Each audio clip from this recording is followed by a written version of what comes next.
الحمد لله نحمده ونستعينه ونستغفره ونؤمن به ونتوكل عليه ونعوذ بالله من شرور أنفسنا ومن سيئات أعمالنا من يهده الله فلا مضل له ومن يضلل فلا هادي له وأشهد أن لا إله إلا الله وحده لا شريك له وأشهد أن محمدا عبده ورسوله أما بعد فإن خير الحديث كتاب الله وخير الهدي هدي محمد صلى الله عليه وسلم وشر الأمور محدثاتها وكل محدثة بدعة وكل بدعة ضلالة وكل ضلالة في النار.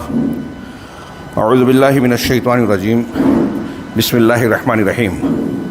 وحاق بآل فرعون سوء العذاب النار يعرضون عليها غدوا وعشيا ويوم تقوم الساعة أدخلوا آل فرعون أشد العذاب. محترم حضرین، ہمارے ایمان کی بنیادوں میں سے ایک بنیاد رکن ایمان آخرت کے دن پر ایمان لانا ہے. ہم جب آخرت کہتے ہیں تو اس میں صرف میدان محشر یا جنت و جہنم کی زندگی نہیں ہے، بلکہ ایک آدمی کی موت واقع ہو جائے تو اس کی قیامت قائم ہو گئی اور آخرت کا سلسلہ شروع ہو گیا. دوسرے لفظوں میں ہم کہیں کہ مرنے کے فوراً بعد ایک انسان کی جو زندگی شروع ہوتی ہے اس کو برزخی زندگی کہتے ہیں. قرآن نے اس زندگی اور دوبارہ زندہ کیے جانے کے درمیان کی زندگی کو برزخ کہا ہے. وَمِن وَرَائِهِم بَرْزَخٌ إِلَىٰ یوم یبعثون. سورہ مومنون کی آیت میں ہے کہ ان کے آگے سامنے ایک آڑ ہے، برزخ ہے. برزخ پردے کو، آڑ کو کہتے ہیں. اس دن تک کے لیے جب کہ انہیں دوبارہ زندہ کر کے اٹھایا جائے گا. یہ برزخی زندگی کا جو پیریڈ ہے، یہی پیریڈ قبر کی زندگی کا ہم کہتے ہیں. ایک انسان کی اس زندگی کو قبر والی یا برزخ والی زندگی کہتے ہیں. برزخ میں تو عموم ہے. قبر چونکہ اکثر لوگوں کو زمین میں گاڑا جاتا ہے اور قبر اس گڑھے کو کہتے ہیں جس میں مردے کو دفن کیا جاتا ہے.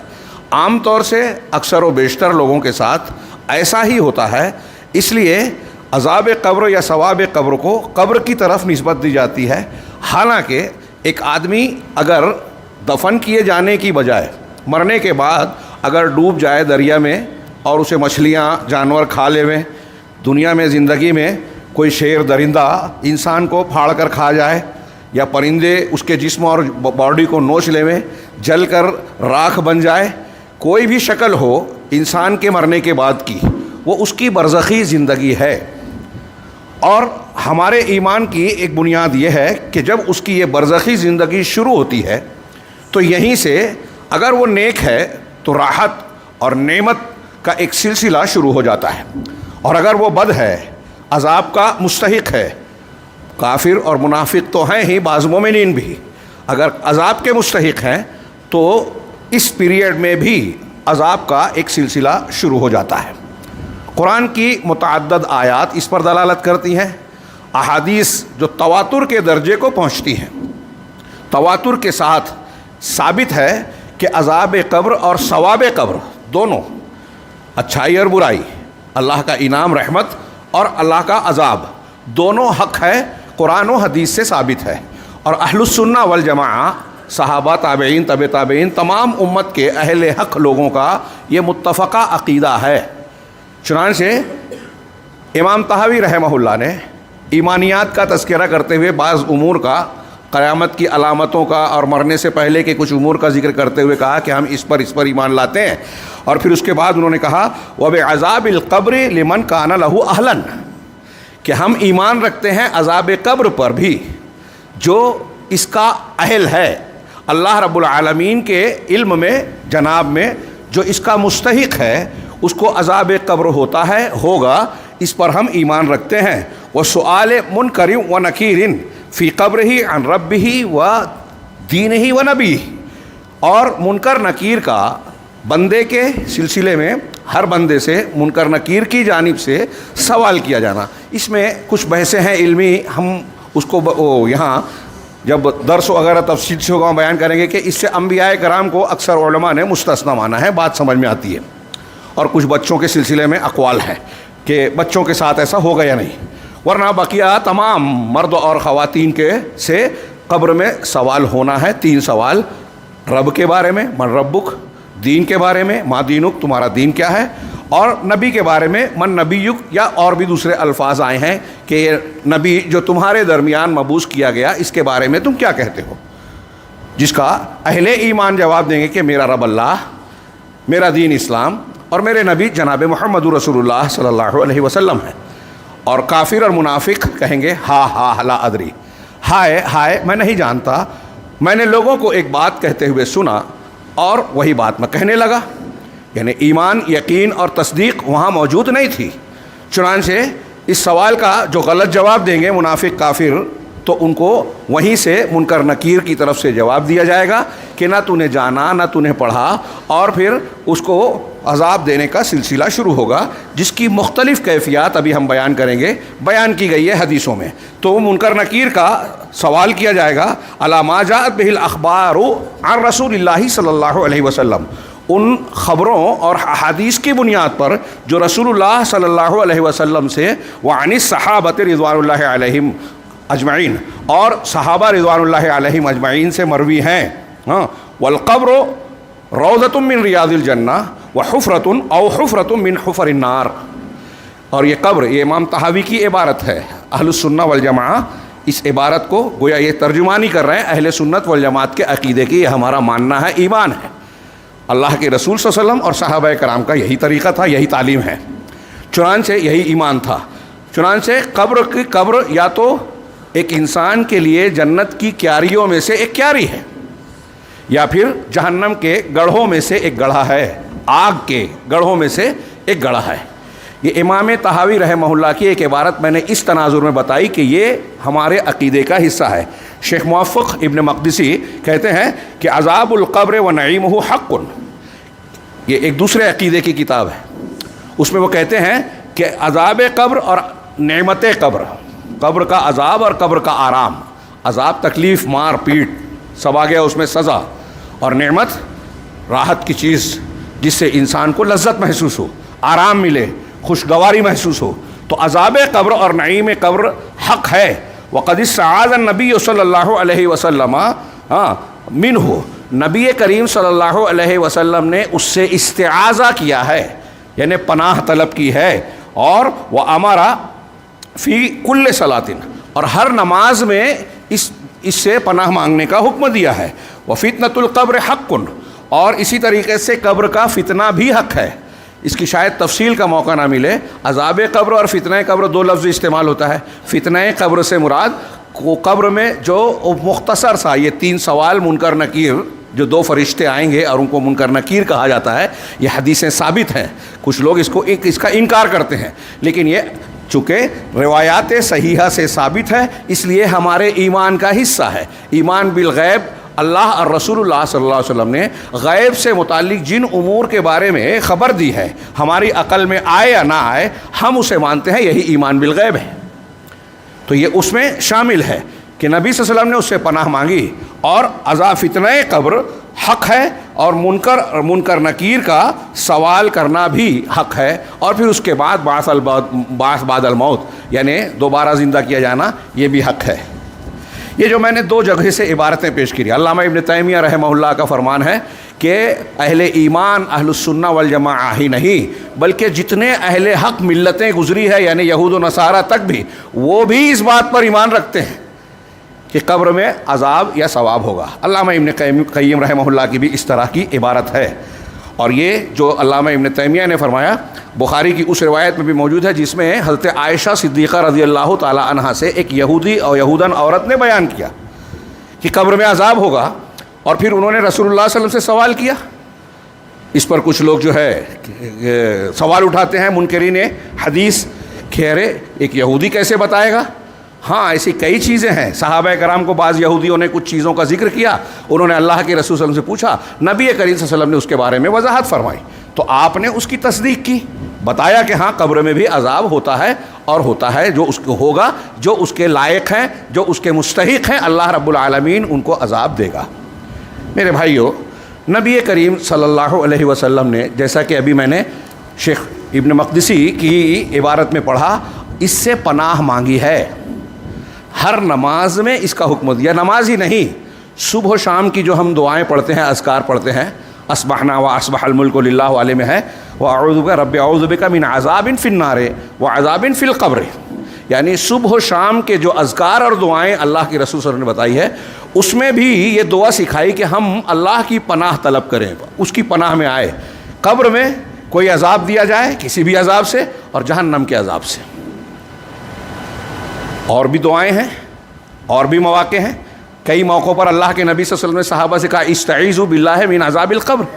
اور صبح و شام کی ایک اور دعا ہے اللہم عافنی فی بدنی والی میں بھی ہے واعوذ بک من عذاب القبر، کہ میں عذاب قبر سے پناہ مانگتا ہوں. اور آپ نے صحابہ کرام سے اسپیشلی کبھی قبروں کے پاس سے گزرے یا عام حالات میں آپ نے کہا استعیذوا باللہ من عذاب القبر، اللہ رب العالمین کے سے قبر کے عذاب سے پناہ طلب کرو.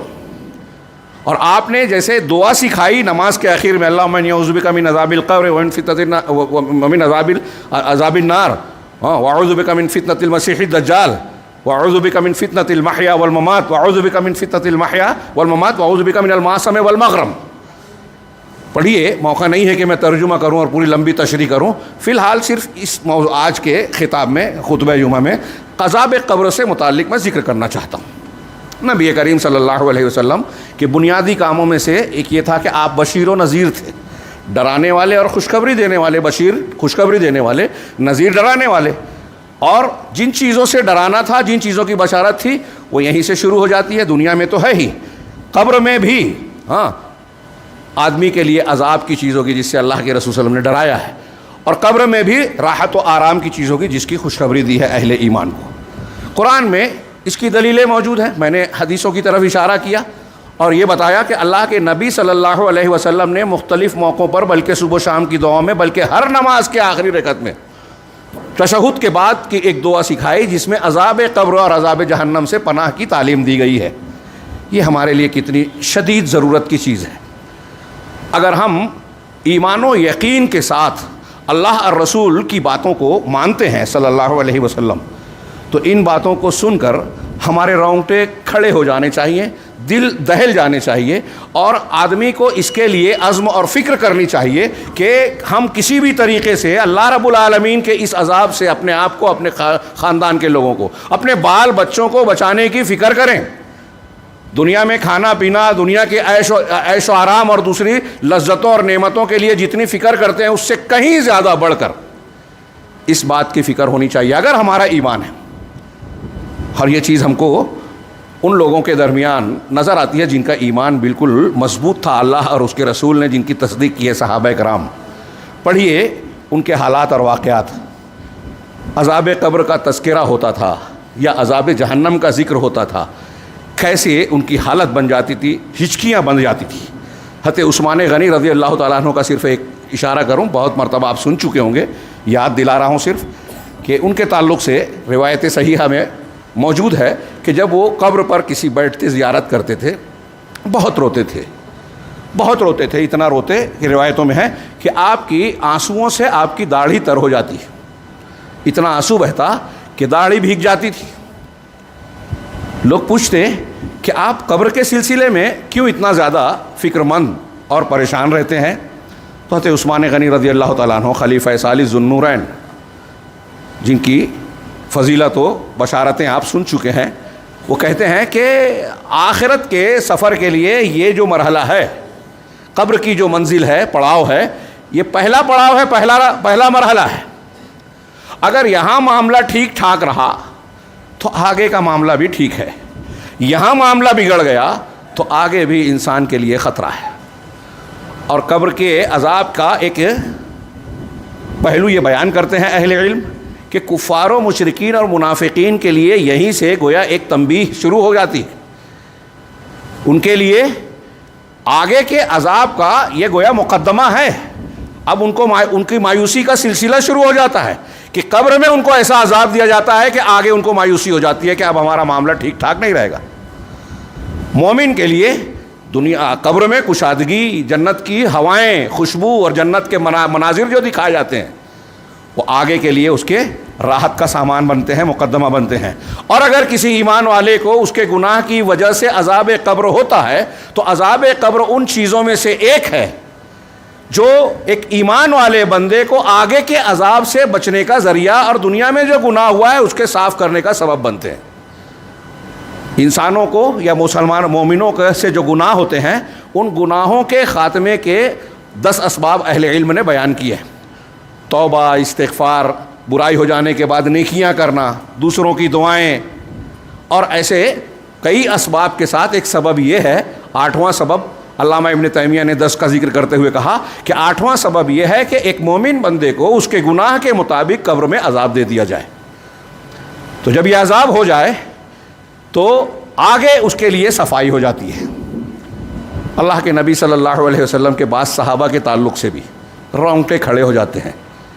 حضرت معاذ رضی اللہ تعالیٰ عنہ کا جب وفات ہوئی، نبی کریم صلی اللہ علیہ وسلم نے کہا کہ یہ ایسے شخص تھے کہ جن کے آپ ان کی قبر پر جب تدفین کی تو اچانک آپ نے سبحان اللہ کہا۔ صحابہ نے وجہ پوچھی، کہا یہ ایسے شخص ہیں جن کی موت سے عرش ہل گیا، اتنے اونچے مقام اور ایسے مقام والی شخصیت تھی، لیکن ان کو بھی قبر نے ایک مرتبہ بھینچ دیا، دبا دیا۔ سوچئے، ایک صحابی رسول، پھر ایک واقعہ یہ ہے کہ آپ کا قبر کے پاس سے گزر ہوا ایک صحابی کے ساتھ تھے، آپ نے کہا اف اللہ کا، اف اللہ کا، اف ہے تجھ پر، اف ہے تجھ پر۔ صحابی نے سمجھا مجھے کہہ رہے ہیں، پیچھے ہٹ گئے، کہا تم کیوں ٹھہر گئے، ایسا ہو گئے؟ کہا آپ نے اف کہا میرے بارے میں، ہاں تو میری یہ کیفیت ہو گئی۔ کہا تم سے نہیں، یہ صاحب قبر سے کہا تھا، میں نے اسے ایک ایسے کام سے بھیجا تھا، اس نے ایک زرہ کے سلسلے میں غلول کیا، بددیانتی کی، خیانت کی، اس کی وجہ سے اسے عذاب قبر ہو رہا ہے۔ تو عذاب قبر کی یہ کچھ روایتیں میں نے بیان کی، اس کے ثبوت میں 1-2 آیتیں، وقت بہت پہلے ہی سے آج تاخیر ہو گئی، 1-2 آیتیں میں نے ایک آیت پڑھی سورہ مومن یا سورہ غافر کی آیت جو آل فرعون کے بارے میں ہے۔ اللہ رب العالمین نے جو فرعون اور آل فرعون کو سمندر میں غرق کیا تو اس کا ذکر کرتے ہوئے کہا وحاق بآل فرعون سوء العذاب، کہ آل فرعون کو ایک برے عذاب نے دھر پکڑا، گھیر لیا، دریا میں ڈبو دیا اللہ نے۔ اور اس کے بعد اللہ نے کہا النار یعرضون علیہا غدوا وعشیا، کہ جہنم ہے، آگ ہے، آگ جہنم نہیں، آگ ہے جس پر وہ صبح و شام جس کا سامنا کرایا جاتا ہے، جس پر وہ پیش کیے جاتے ہیں۔ وَيَوْمَ الْقِيَامَةِ وَيَوْمَ تَقُومُ السَّاعَةُ أَدْخِلُوا آلَ فِرْعَوْنَ أَشَدَّ الْعَذَابِ، اور جب قیامت قائم ہوگی تو یہ کہا جائے گا کہ آل فرعون کو انتہائی سخت عذاب میں داخل کر دو، ڈال دو۔ ابھی مطلب اللہ کے اس فرمان کا جو آخری جملہ ہے، ٹکڑا ہے کہ قیامت جب قائم ہوگی تو یہ کہا جائے گا کہ ان کو جہنم میں ڈالو، سوء عذاب میں، اشد العذاب میں ڈالو، سخت ترین عذاب میں۔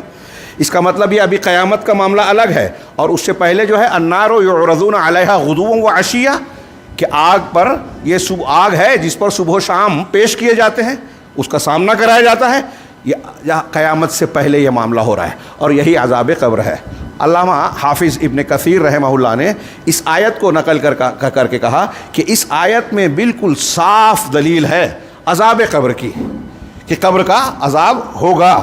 اسی طریقے سے اللہ تبارک و تعالیٰ نے قرآن مجید میں اور بھی متعدد مقامات پر عذاب کا ذکر کیا ہے، جس سے عذاب قبر بالکل واضح انداز میں ثابت ہوتا ہے، جیسے سنعذبہم مرتین ثم یردون الی عذاب عظیم، کہ ہم انہیں 2 مرتبہ عذاب دیں گے، پھر انہیں زبردست عظیم عذاب کی طرف پلٹایا جائے گا۔ ہم انہیں 2 مرتبہ عذاب دیں گے، تو 2 مرتبہ، ایک دنیا کا عذاب، ایک برزخ کا عذاب، اور پھر جو عذاب عظیم کا ذکر ہے وہ آخرت کا عذاب۔ سورہ سجدہ میں اللہ رب العالمین نے فرمایا وَلَنُذِيقَنَّهُم مِّنَ الْعَذَابِ الْأَدْنَىٰ دُونَ الْعَذَابِ الْأَكْبَرِ، کہ ہم انہیں عذاب اکبر، جو بہت بڑا عذاب ہے جہنم کا، آخرت یہ بھی ہے، قبر بھی، اس سے پہلے ہم عذاب ادنا دیں گے، ہلکے درجے کا عذاب جو جہنم کے مقابلے میں ادنا ہے، اور قبر کا عذاب بھی ادنا نہیں ہے دنیا کے اعتبار سے۔ لیکن آخرت کے مقابلے میں اللہ نے اس کو ادنا کہا ہے۔ تو یہ عذاب ادنا کی دو تفسیر کی مفسرین نے، ایک تو یہ کہ دنیا میں انسانوں کو جو مصیبت، پریشانی، زلزلہ، طوفان، سونامی اور مختلف قسم کی پریشانیاں، دقتیں، دشمن کا تسلط جو آج مسلمان بھی بہت ہر جگہ پوری دنیا میں جھیل رہے ہیں، تو دنیا کے عذاب بھی مراد ہیں اہل علم نے کہا، اور قبر کا عذاب بھی کچھ لوگوں نے تفسیر کی۔ اہل علم کہتے ہیں کہ دونوں مراد لینے میں کوئی حرج نہیں ہے۔ ایک جگہ قرآن مجید میں فرشتوں کی جانب سے جو روح قبض کی جاتی ہے اس کا تذکرہ کرتے ہوئے اللہ رب العالمین نے کہا الیوم تجزون عذاب الہون، فرشتے ان کے چہروں پر ماریں گے، قرآن میں ہے، اور کہیں گے کہ آج تمہیں رسوائی کا عذاب دیا جائے گا۔ امام بخاری رحمہ اللہ نے اس سے عذاب قبر کا اس بات کیا ہے کہ قرآن کی اس آیت سے قبر کا عذاب ثابت ہوتا ہے۔ یہ میں دلیل کے طور پر بیان کر رہا ہوں، بہت وقت کم ہے اور پہلے ہی سے دیر ہو چکی۔ یہ قرآن کی چند آیتیں، اور بھی کئی آیتیں ہیں، کئی دلیلیں ہیں۔ حدیثوں کو میں نے بیان کیا، اور بہت ساری احادیث ہیں جن سے عذاب قبر کا اس بات ہوتا ہے، جزوی طور پر بھی، عمومی طور پر بھی۔ اسی طرح نعمتوں کا تذکرہ ہوتا ہے۔ میں صرف ایک اشارہ کروں، حدیثوں سے ثابت ہے کہ اللہ کے نبی صلی اللہ علیہ وسلم فرمایا کہ احد کے شہداء، مسلمان جو شہید ہوئے تھے غزوہ احد میں، ان کی روحیں جنت میں سبز پرندوں کے قالب میں، سونے کے قندیلوں میں، ان سونے کے سائے میں لٹکی ہوئی ہیں، اس پر معلق ہیں، اس پر چہچہا رہی ہیں۔ اسی طرح ایک عمومی آیت ہے کہ نسمۃ المؤمن فی کیا ہے فی یعلق فی طائر فی جوف طائر یعلق شجر الجنہ کما قال، کہ آدمی کی، ایک مسلمان بندے کی روح جو ہے وہ پرندے کی شکل میں جنت کے درخت پر ہوتی ہے۔ تو ایک مومن کی کہا، علیین سجین والی بات بھی ہے، تو اس میں کچھ لوگ اختلاف سمجھتے ہیں۔ تو مومن کی روح یا شہید کی روح، شہید کا خصوصی درجہ ہے، یہ جنت کے کچھ حصوں میں ہوتی ہیں، ان کے لیے جو خاص مقامات اور مقام جنت میں تیار ہے وہ قیامت کے بعد ہی داخل ہوں گے۔ یہ ایک علمی بحث ہے، اسے میں چھوڑتا ہوں۔ تو اللہ رب العالمین نے، اللہ کے رسول صلی اللہ علیہ وسلم نے بیان کیا کہ احد کے شہداء کا یہ حال ہے۔ اللہ رب العالمین نے ان کو خوشخبری دی اور ان سے پوچھا کہ تم کچھ اور چاہتے ہو؟ تو بعض روایتوں میں یہ بھی ہے کہ وہ دنیا میں آخر میں کہیں گے کہ جو ہم چاہتے تھے اس سے زیادہ ملا، بار بار پوچھنے پر کہیں گے پھر سے دنیا میں بھیج دے۔ اور ایک روایت میں ہے، صحیح روایت میں، کہ وہ کہیں گے اے اللہ تعالیٰ ہمارے مومن بھائیوں کو، ایمان والوں کو خبر پہنچا دے کہ ہمارا اتنا بہترین حال ہے۔ تو اللہ رب العالمین نے ان کی طرف سے کچھ قرآن کی آیتیں نازل کی، لا تقولوا لمن يقتل فی سبیل اللہ امواتا بل احیاء عند ربهم یرزقون، کہ سورہ آل عمران میں یہ ہے کہ آپ جو ہے اللہ کے راستے میں جو مارے گئے ہیں، شہید کیے گئے ہیں، قتل کیے گئے ہیں، انہیں مردہ نہ کہو، بلکہ وہ زندہ ہیں، اپنے پروردگار کے پاس روزی دیے جاتے ہیں، زندہ ہیں۔ اب یہاں کچھ لوگ کہتے ہیں دیکھیں شہید زندہ ہیں، تو اب ان کی قبر پہ جا کے ان کو پکارا جا سکتا ہے؟ جی نہیں۔ ان کی سورہ بقرہ میں کہا بل احیاء ولکن لا تشعرون، لیکن تم کو اس کا شعور نہیں ہے، ان کا اس کا شعور نہیں ہے۔ حضرت براء ابن عازب کی لمبی روایت جس کے بیان کرنے کا موقع بالکل نہیں ہے، جس میں بتایا گیا اللہ کے رسول صلی اللہ علیہ وسلم بقیع غرقد میں ایک جنازے میں شریک ہوئے، اور پھر اس کے بعد آپ نے اہل ایمان کے تعلق سے قبر سے عذاب سے پناہ مانگی، اور اس کے بعد صحابہ کرام کو لمبی روایت بیان کی کہ جب ایک مومن بندے کا موت کا وقت آتا ہے تو فرشتے خوشبودار کفن لے کے آتے ہیں، جنت کا لباس لے کے آتے ہیں، اور ان کے ساتھ ان کے چہرے بڑے پرنور اچھے ہوتے ہیں، اور پھر اس کو جو ہے خوش آمدید کہہ کے اس کو کہتے ہیں کہ نفس مطمئنہ تو اللہ کی طرف چل، اور وہ بہت آسانی سے جو ہے اپنے جسم سے نکل جاتی ہے، پھر اسے اچھا کپڑا لباس، جنت کا لباس پہنا کے آسمان میں لے جاتے ہیں، ان کا استقبال ہوتا ہے، وہ تفصیلات موجود ہیں، اور ان کو پھر اچھے حال میں رکھا جاتا ہے برزخ میں، پورے معاملات جو ہوتے ہیں۔ اس کے بالمقابل کافر کا جو معاملہ ہوتا ہے تو بڑے بھیانک چہرے والے فرشتے، ٹاٹ کے کپڑے جو بدبودار ہوتے ہیں لا کر اس کی روح کو کھینچ کھانچ کر اس میں ڈالتے ہیں اور لے جاتے ہیں۔ اس کی تفصیلات حضرت براء بن عازب رضی اللہ تعالیٰ عنہ کی روایت میں موجود ہے، اس میں بھی کچھ تفصیلات آپ کو غیب سے متعلق ملے گی، بالکل صحیح روایتیں ہیں یہ۔ تو اللہ کے نبی صلی اللہ علیہ وسلم نے یہ تفصیلات قبر کے عذاب کی اور قبر کی نعمت کی دونوں بیان کی، مومن، منافق، کافر اور مشرک وغیرہ کے تعلق سے، اور یہ ہونا ہی ہے، یہ ہمارے ایمان کا حصہ ہے۔ کچھ لوگوں کو یہاں کچھ لوگ میں بحث یہ کر رہا تھا، بات یہ کر رہا تھا کہ کچھ لوگ یہ کہتے ہیں کہ جب شہداء کی روحیں موجود ہیں تو ان کو پکارا جا سکتا ہے۔ یہ بات دھیان رکھیے کہ 3 دار ہیں، ایک دار دنیا جس میں ہم ہیں، ایک دار برزخ، ایک دار آخرت۔ قسموں کے بیان کرنے کا ٹائم نہیں ہے۔ دار دنیا میں حقیقی معاملات ہمارا جسم اس جسم سے ہوتا ہے، روح اس کے تابع ہے، روح اس کے تابع ہے۔ اس جسم میں بھی روح ہے، جب ہم زندہ ہیں روح نکل گئی مر گئے، اور برزخ کی زندگی میں روح اصل ہے، جسم اس کے تابع ہے۔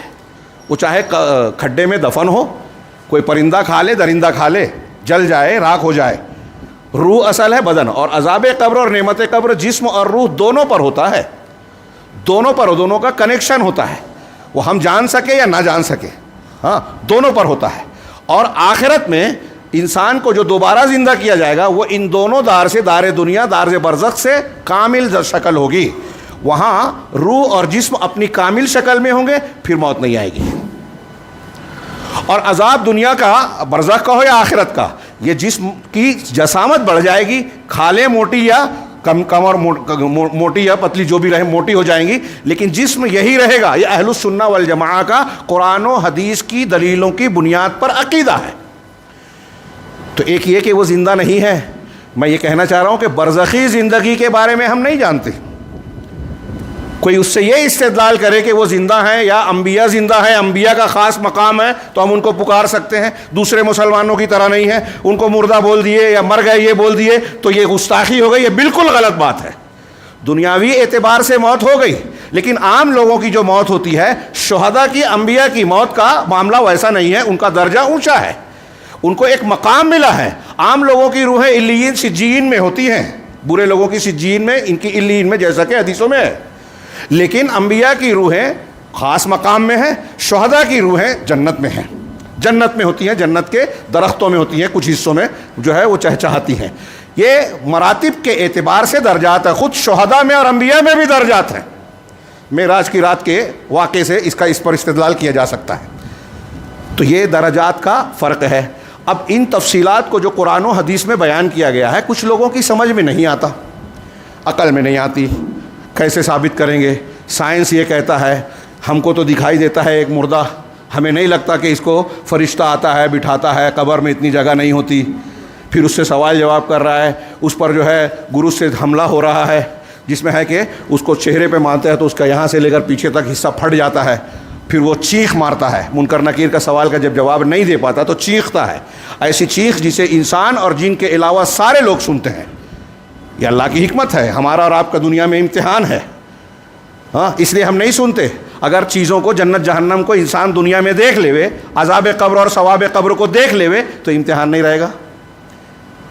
تو یہ اللہ کی حکمت سے جڑا، اس لیے انسان اور جنات کو نہیں سنائی دیتا، جانوروں کے ساتھ یہ امتحان نہیں ہے، اس لیے جانور سنتے ہیں، دوسرے سے حیوانات سنتے ہیں، جیسا کہ حدیثوں میں موجود ہے۔ اور ویسے بھی اگر ہم سائنسی اور عقلی بات کر رہے ہیں تو پرانے دور میں معتزلہ جو عقل کو نقل پر مقدم کرتے تھے، ان کی بات سمجھ میں نہیں آتی، تو یہ بات کچھ حد تک سمجھ میں آتی ہے کہ وہ جہالت کا، یعنی سائنسی اعتبار سے ایسا دور تھا کہ بہت سی تحقیقات نہیں ہوئی تھی۔ آج اگر کسی کی سمجھ میں نہیں آ رہا ہے، منکرین حدیث ہیں، کچھ اور فرقے کے لوگ ہیں، بدعتی ہیں، اعتزال کے وارثین ہیں، جو عقل کی بنیاد پر، ہمارے یہاں جو تحریکی حضرات ہیں جن کے یہاں خارجیت ہے، کہیں باطنیت ہے، کہیں صوفیت ہے، ان کے یہاں یہ عقلیت بھی ہے، اور عقل کی بنیاد پر وہ کہتے ہیں کہ یہ سمجھ میں نہیں آتا کہ عذاب قبر کیسے ہوگا۔ میں نے کئی مقامات پر اس وقت بیان کیا، اہل علم نے سلف سے بیان کیا کہ آپ کے سامنے ایک آدمی سو رہا ہے، بھیانک خواب دیکھ رہا ہے، ڈر رہا ہے، چیخ رہا ہے، چلا رہا ہے، خواب کی حالت میں آپ وہاں بیٹھے ہوئے ہیں، لیکن محسوس نہیں کرتے کہ یہ خواب میں چیخ رہا ہے، دوڑ رہا ہے، بھاگ رہا ہے، چلا رہا ہے۔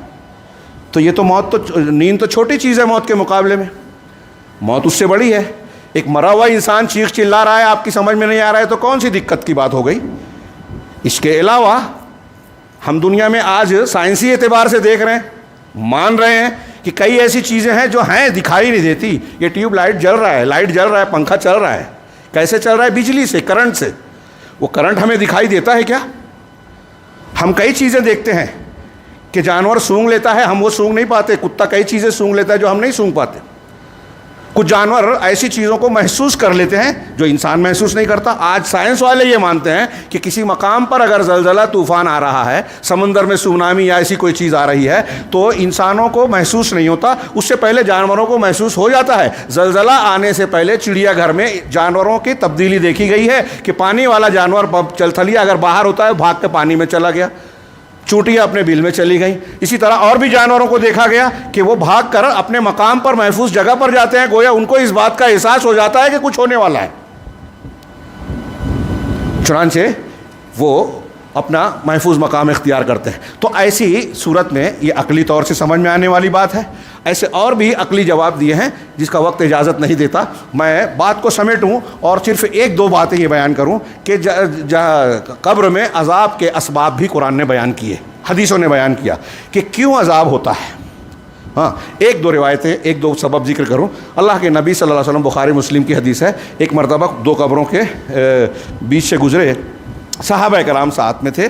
آپ نے فرمایا کہ انہما لا یعذبان، کہ یہ جو دو قبروں والے ہیں ان کو عذاب دیا جا رہا ہے. وما یعذبان فی کبیر، اور جو عذاب دیا جا رہا ہے وہ کوئی بہت بڑی بات نہیں تھی. بڑی بات نہیں تھی کا مطلب یہ نہیں کہ بڑا گناہ نہیں تھا، گناہ کبیرہ ہے، اس سے بچنا بڑی بات نہیں تھی. اما احدہما فکان لا یستبرئ من البول، رہا ایک انسان جو اس میں عذاب دیا جا رہا ہے تو ایک وہ تھا جو پیشاب سے بچتا نہیں تھا، احتیاط نہیں کرتا تھا. ہم لوگ کتنے ہیں پیشاب پاخانے کے آداب میں؟ اس سے بچنا کہ ہم جب پیشاب کرنے بیٹھے تو اس کے چھینٹوں سے اپنے آپ کو بچائے، آسان ہے، اس سے بچنا آسان ہے، لیکن وہ بچتا نہیں تھا. تو ایک پیشاب سے بچتا نہیں تھا، پیشاب کے چھینٹوں سے. دیکھیے طہارت کی کیسی تعلیم ہے. اور دوسرا جو ہے وہ ثانی فکان یمشی بالنمیمہ، وہ چغل خوریاں کرتا تھا. تو غیبت اور چغل خوری، ہاں، غیبت سے پر بھی لوگوں نے استدلال کیا معراج والی حدیث سے کہ اللہ کے رسول صلی اللہ علیہ وسلم نے جہنم میں ان لوگوں کو بھی جلتا ہوا دیکھا، یا آگ میں جلتا ہوا، جو لوگوں کے گوشت کھایا کرتے تھے. ان کے ناخون جو ہے وہ تانبے کے بنے اور وہ اپنے ناخون سے اپنے جسم کو، اپنے گالوں کو نوچ رہے ہیں. ہاں، حضرت جبرائیل نے بتایا کہ یہ معراج کی حدیث میں جو مناظر بتائے گئے ہیں، بعض علماء نے اسے بتایا کہ وہ ان کو جو جلنے کا یا عذاب ہو رہا ہے یہ عذاب قبر ہے. اس پہ بحث کی جا سکتی ہے، لیکن اہل علم نے کہا اسی میں سود کھانے والا، ابھی میں نے ایک روایت بیان کی تھی خیانت کرنے والا.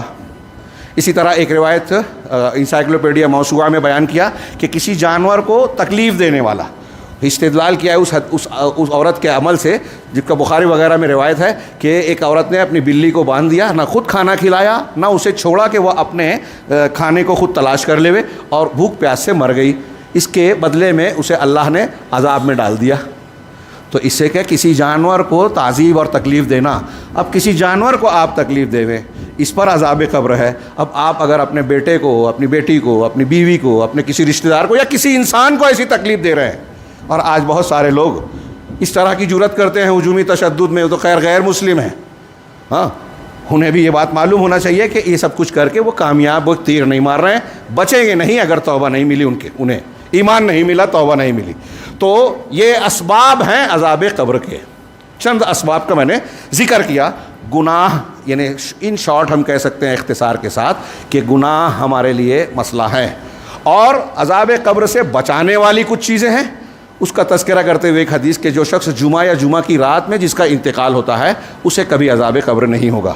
یہ جمعہ کی رات میں وفات کی فضیلت ہے، لیکن اس کا یہ مطلب نہیں ہے کہ ایک آدمی شرک اور بدعت کر رہا ہے، ہر جمعہ کے دن اس کی موت ہو گئی تو آپ کہیں کہ فضیلت والا ہے. ہاں، ہمارے یہاں رمضان کے دنوں میں بھی موت کا لوگ بیان کرتے ہیں، لیکن میں نے کوئی روایت ایسی پڑھی نہیں ہے، میں نہیں جانتا.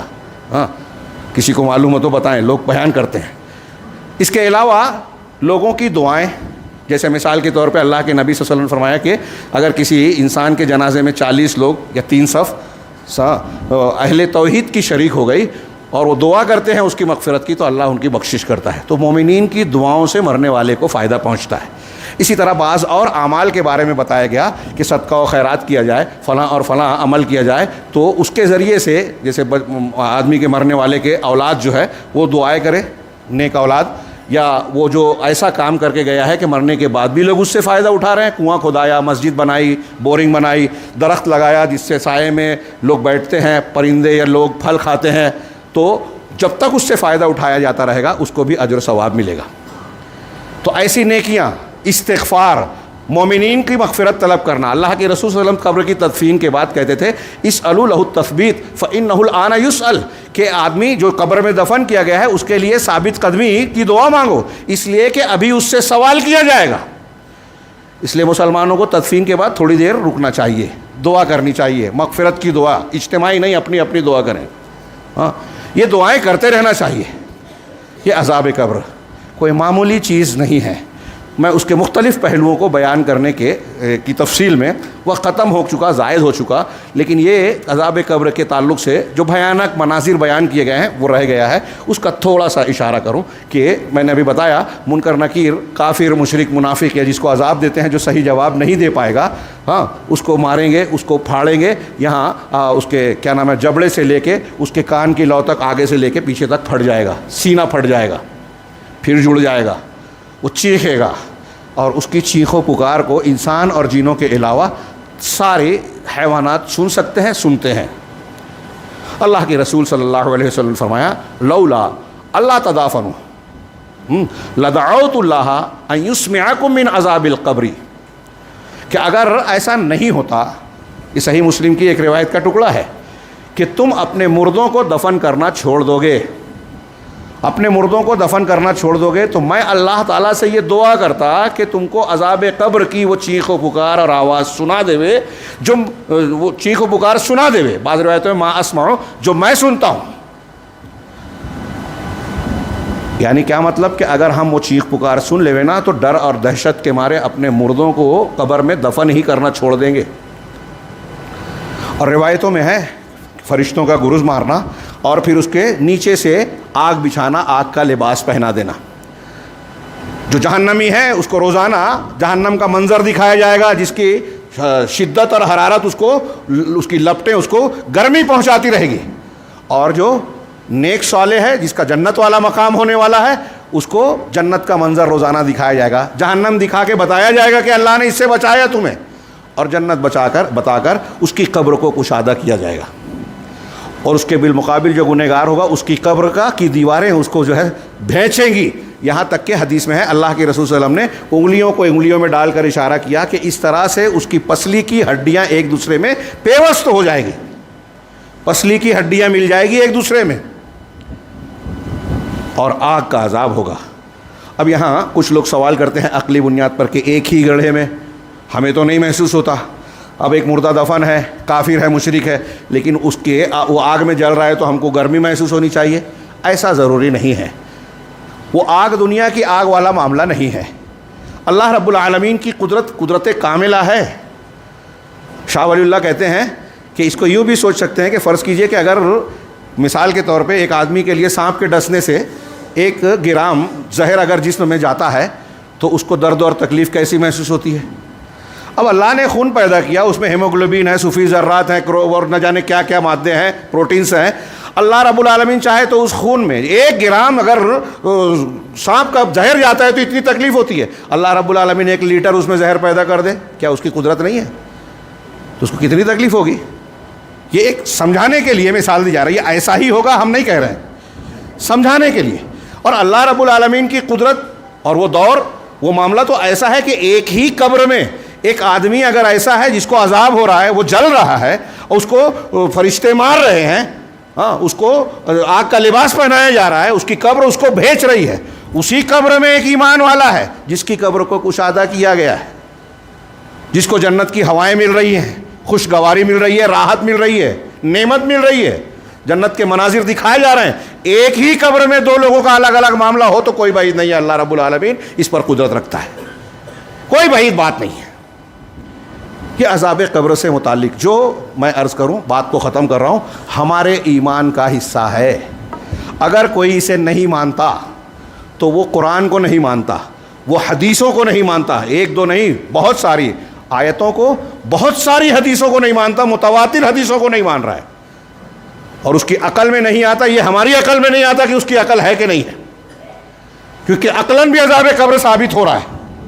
پھر تمام صحابہ تابعین اور اہل سنت والجماعت کا اجماع ہے اس پر. یعنی میرے بھائیوں ہمارا یہ یقین ہے کہ قبر میں عذاب یا ثواب کا معاملہ ہوتا ہے. اور جو تھوڑا سا منظر ہم نے کھینچا یہ کیوں ہوتا ہے؟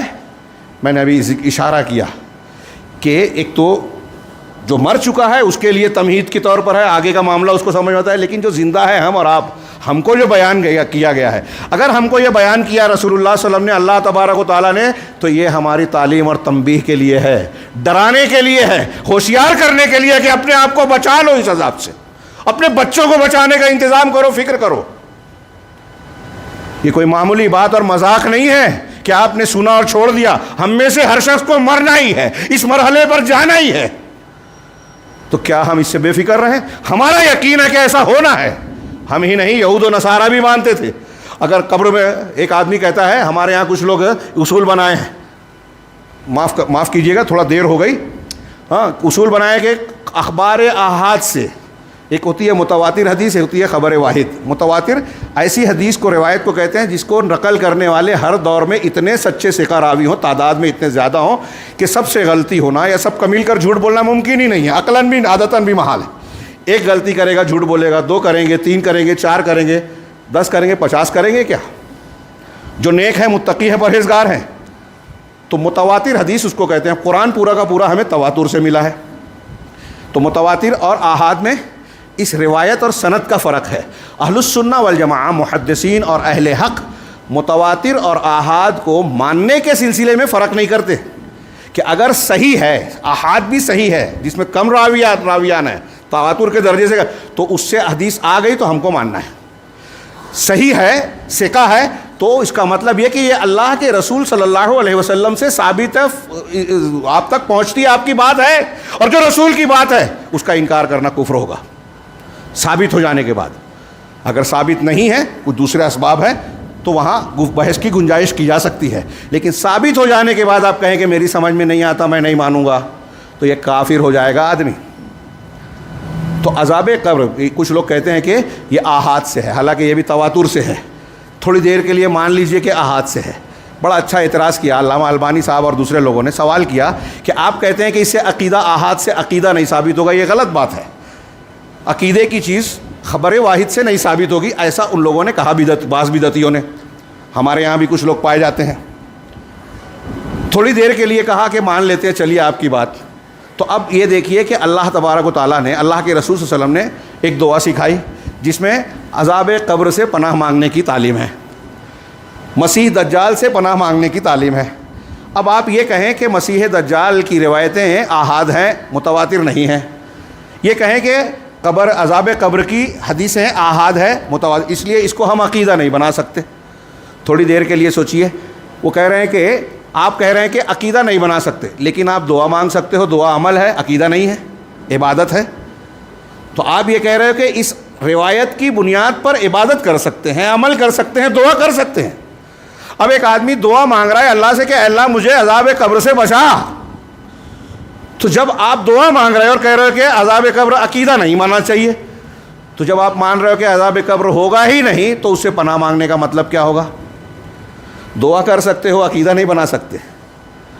تو جب آپ پناہ مانگ رہے ہو اس کا مطلب وہ ہے اور عقیدہ ہے کہ عذاب قبر ہوتا ہی نہیں ہے. تو جب ہوتا ہی نہیں ہے تو پناہ مانگنے کی کوئی مطلب رہتا ہے کیا؟ کتنی بے وقوفی کی باتیں ہیں. تو یہ بدعتیوں کا ایسا ہی معاملہ ہوتا ہے. جو لوگ کہتے ہیں نا کہ ہم عقل کی بنیاد پہ مانتے ہیں، وہ سب سے بڑی بے وقوفیاں کرتے ہیں. عقلی بنیاد پر فقہیات کو ماننے والوں کو دیکھیے کہ وہ قرآن و حدیث کی باتیں، جو قرآن و حدیث کی جو عقل کے مطابق ہے، اس کو رد کر دیتے ہیں. قرآن و حدیث کی جو صحیح باتیں ہیں وہ عقل کے خلاف نہیں ہیں، عقل کو حیرت میں ضرور ڈالتی ہیں. اب اگر کوئی بات عقل میں نہیں آتی تو یا تو عقل میں کمی ہے یا وہ روایتیں صحیح نہیں ہیں. اگر قرآن و حدیث صحیح ہے تو عقل کے مطابق ہوگی. ہو سکتا ہے انسان کی آج سمجھ میں نہیں آ رہی ہے. میں خلاصہ کلام کے طور پر آج کے اس خطبے میں جو میں نے عذاب قبر کا تذکرہ کیا، یہ ایمانیات کے طور پر ہمارے ایمان بالغیب اور ایمان بالآخرہ کا وہ ایک حصہ ہے، اور یہ ہم مانتے ہیں. اس موقع پر جو میں نے اس موضوع کو چھیڑا، اپنے ایمان کو تازہ کرنے کے لیے، اللہ کا ڈر اور آخرت کی زندگی کو تازہ کرنے کے لیے، جس کا اثر ہماری زندگی پر پڑنا چاہیے. اور یہ خاص موقع ہے کہ ہم رمضان المبارک کی طرف بڑھ رہے ہیں۔ عذاب سے بچانے کے لیے نیکیاں، ایمان اور عمل صالح ضروری ہے، اور عذاب میں ڈالنے کا سبب گناہ ہے، جیسا کہ میں نے ابھی ہلکا سا تذکرہ بھی کیا۔ دنیا اور آخرت کی جتنی مصیبتیں ہیں سب کی بنیاد ہے گناہ۔ شرک اور کفر سب سے بڑا سبب ہے، بدعت و خرافات گناہ کبیرہ، اس کے بعد درجہ بدرجہ ہیں، پھر صغیرہ گناہ۔ آج ہم دیکھیں تو ہمارا گھر، ہمارا سماج، معاشرہ، مسلمانوں کا پورا مجموعی حال اگر دیکھیں تو گناہوں میں لت پت نظر آتے ہیں، شریعت اور شرعی احکام سے ایک طریقے سے غافل اور بے پرواہ نظر آتے ہیں، الا ماشاء اللہ۔ تو نیک و صالح بھی ہیں، چونکہ وہ بھی اسی سماج کا حصہ ہیں، اسی زندگی میں جیتے ہیں، اس لیے وہ بھی برائیوں سے، بہت سی حرام چیزوں سے بچ نہیں پاتے۔ اور جس سماج میں جتنی زیادہ برائیاں بڑھتی ہیں اس میں اتنا عذاب آتا ہے۔ اب دنیا میں اگر ہم کو عذاب ہو رہا ہے میرے بھائیو، سوچنے والی بات ہے، فلسطین میں کیا ہو رہا ہے، ہندوستان میں کیا ہو رہا ہے، ہاں برما میں کیا کچھ ہو رہا ہے، دوسرے مقامات پر مسلمانوں کا کیا حال ہے، کس طرح مارے جا رہے ہیں، کاٹے جا رہے ہیں، پریشانیوں کا شکار ہیں، کوئی پرسان حال نہیں ہے۔ ایک سیدھا سادہ معاملہ ہوتا ہے، گھر پر بلڈوزر چل جاتا ہے، کوئی پوچھنے والا نہیں۔ ابھی تازہ گھروں پر بلڈوزر چل گیا، ہاں ہمارے نوجوانوں کو گرفتار کر کے 10 سال 20 سال جیلوں میں ڈال دیا گیا، 20 سال بعد پتہ چلتا ہے کوئی ثبوت نہیں ہے، بے گناہ چھوٹ گئے۔ 10 سال 15 سال کے بعد آیا آدمی، اب سماج میں بھی بدنام ہے، کام دھندا بھی نہیں کر پا رہے ہیں، جمع پونجی جھونک چکے ہیں۔ اس کو لائٹلی مت لیجئے کہ اس کے ساتھ ہوا میں بچ گیا۔ ہمارے اور آپ کے گھروں میں ہمارے اور آپ کے بچے بھی خطرے میں ہیں، لیکن میں یہ کہتا ہوں کہ ہمارے لیے خطرہ، یہ حکومت، یہ ہمارے مخالفین، یہ اصلی خطرہ نہیں ہے، ہمارے گناہ خطرہ ہے۔ گناہ کی وجہ سے اللہ ہم سے ناراض ہو جائے، یہ ہمارے لیے خطرہ ہے۔ اس خطرے سے بچانے کا سب سے سہانا پیریڈ اور موسم ہے رمضان المبارک۔ ہم ابھی کچھ دن قریب رہ گئے ہیں، اس لیے رمضان المبارک کا فیض حاصل کرنے کے لیے، اس کی برکتیں، فضیلتیں، رحمتیں حاصل کرنے کے لیے ابھی سے اپنے ذہن و دماغ کو تیار کرنا چاہیے، استقبال کے لیے تیار رہنا چاہیے، توبہ استغفار کر۔ رمضان سے بہتر اپنے سدھار اور اصلاح کا اور کوئی نہیں ہے، لیکن ہمارے یہاں اس پیریڈ میں بھی لوگ، عادت ہے، اب عادتیں تبدیل کرنا مشکل ہوتا ہے، تھوڑی موڑی چینجنگ آ جاتی ہے سونے جاگنے میں، کھانے پینے میں رمضان المبارک میں، لیکن معمولات ویسے ہی رہتے ہیں۔ اور پھر رمضان کے اخیر میں اگر کوئی صاحب ایمان ہے تو اس کو یہ دکھ ہوتا ہے کہ ہم نے بہت وقت ضائع کر دیا، اور بہت سے ایسے ہیں کہ جنہیں یہ دکھ بھی نہیں ہوتا کیونکہ انہیں احساس بھی مر چکا ہے۔ تو میرے بھائیوں، ہم اور آپ ابھی زندہ ہیں، یہ رمضان اگر مل رہا ہے ہمیں تو بہت بڑی خوش قسمتی ہے، پتہ نہیں اگلے رمضان میں کون زندہ رہے کون مر جائے، اس لیے ابھی سے اس کے لیے تیاری کریں، اور یہ تیاری ہم اپنے فائدے کے لیے کریں گے۔ رمضان کے روزوں کی فرضیت کے ساتھ اللہ نے کہا لعلکم تتقون، اس کی تفصیل آپ پڑھیں گے، ایک ترجمہ یا ایک مفہوم کہ تاکہ تم بچ جاؤ، تو بچ جاؤ اللہ کے عذاب سے، بچ جاؤ گناہ سے، بچ جاؤ عذاب قبر سے، بچ جاؤ دنیا کے عذاب سے، بچ جاؤ آخرت کے عذاب سے۔ اس کی تیاری کرنی چاہیے ہمیں۔ اور یہ جو میں نے بیان کیا یا جو ہم نے سنا اور جو ہمارے ایمانیات کا حصہ ہے، میں پھر سے کہوں کہ یہ یقینیات ہے، طے شدہ ہونا ہی ہے، یہ کوئی مذاق نہیں ہے۔ رب العالمین نے یہ کائنات مقصد کے تحت پیدا کی ہے، اور اس مقصد پہ پورا نہ اترنے کے یہ بھیانک نتائج ہونے والے ہیں، عذاب قبر اور عذاب آخرت، عذاب نار کی شکل میں۔ اللہ رب العالمین سے دعا ہے کہ وہ ہمیں توفیق دے ایمان اور عمل صالح کے ایسے زیور سے آراستہ ہونے کی، جس کے ذریعے سے ہم دنیا، برزخ اور آخرت ہر مرحلے کے عذاب سے، فتنوں سے اپنے آپ کو، اپنے اہل و عیال کو بچا سکیں، اور ہر جگہ اللہ کی رحمتوں اور اس کے انعامات کے حقداروں میں شامل فرمائے رب العالمین۔ رمضان المبارک جو آ رہا ہے اس کی کما حق ہو تیاری، اور اس میں جیسا ایک مومن بندے کو جہنم سے آزادی کا پروانہ ملتا ہے، اس میں ہمیں شامل ہونے کی رب العالمین توفیق عطا فرمائے۔ اقول قولی ھذا واستغفر اللہ لکم ولسائر المسلمین، وصلی اللہ علی نبینا محمد۔ بارک اللہ لنا ولکم فی القرآن المجید، ونفعنا وإیاکم بالآیات والذکر الحکیم، انہ تعالی جواد کریم ملک مقتدر۔